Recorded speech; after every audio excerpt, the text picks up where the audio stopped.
years later, 78 and 79, I had the opportunity to take up a more senior post at the Brompton Hospital because we had all kept very much in contact. When I say we, Miss Diana Gaskell, Miss Barbara Webber and myself. Again, it was possible to have leave of absence from the Canterbury Hospital Board, and as during my first period at the Brompton Hospital, I was on a working holiday permit. I know the situation is very different today and has changed considerably during the 1980s, 1990s and into the 2000s.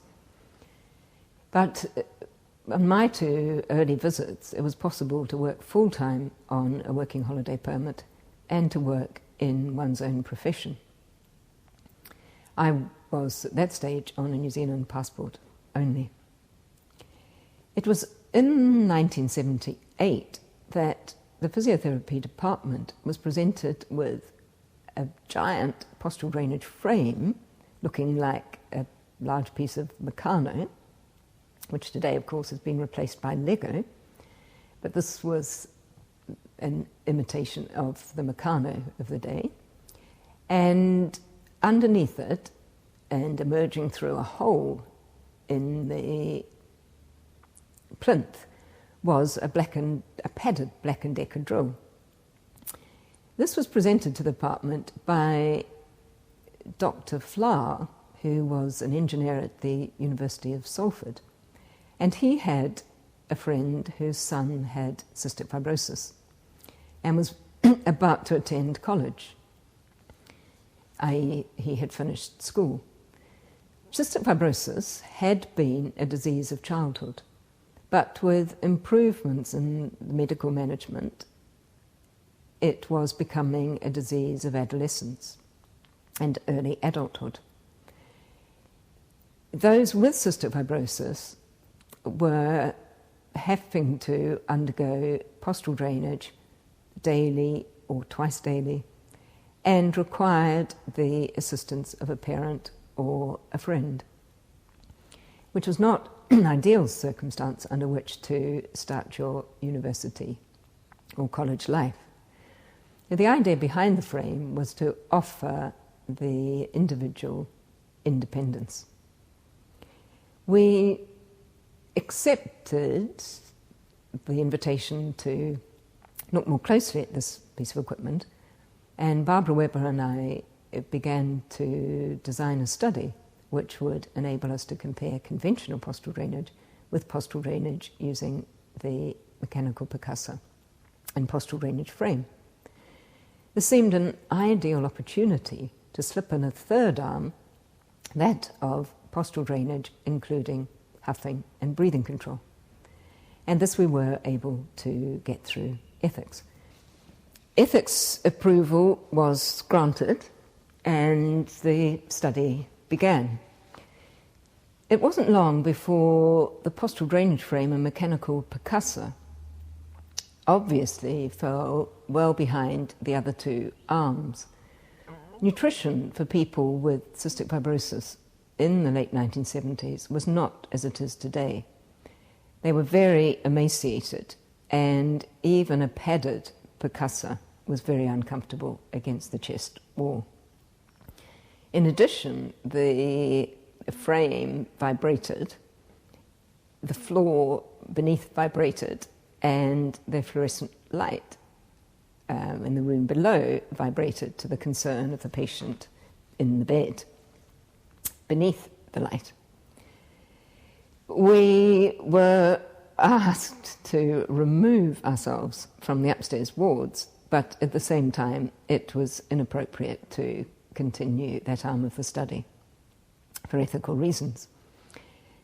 We were then left with two variables, which is not good research, because the postural drainage frame and percussor had been without an assistant.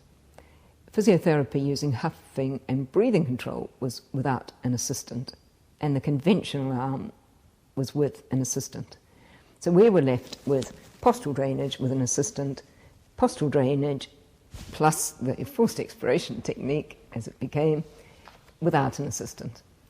We continued, and huffing and breathing control, when included in the regimen of conventional postural drainage, significantly increased the amount of sputum expectorated and cleared more in a very much shorter period of time.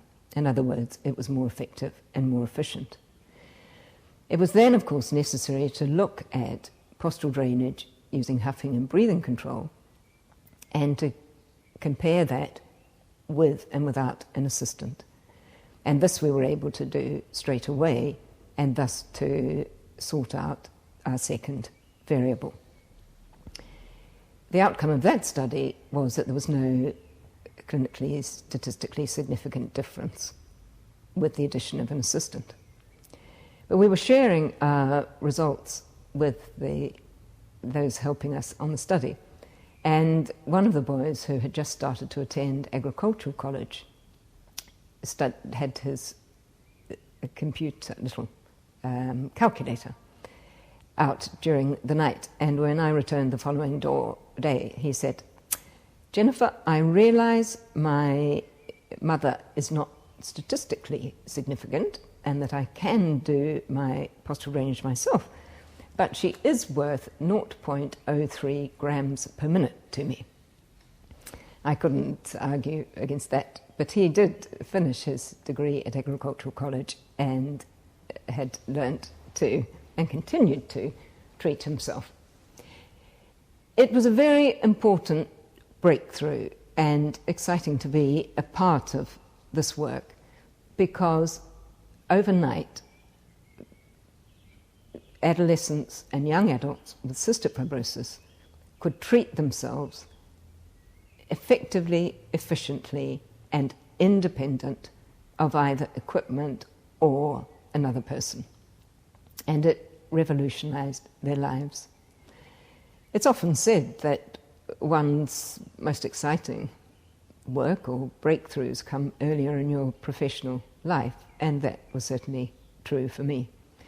We continued to do a lot of exciting work after that, but I think that was the highlight of my career, being able to, thanks to the Thompsons, offer people internationally independence in airway clearance, opening exciting doors for them in their lives.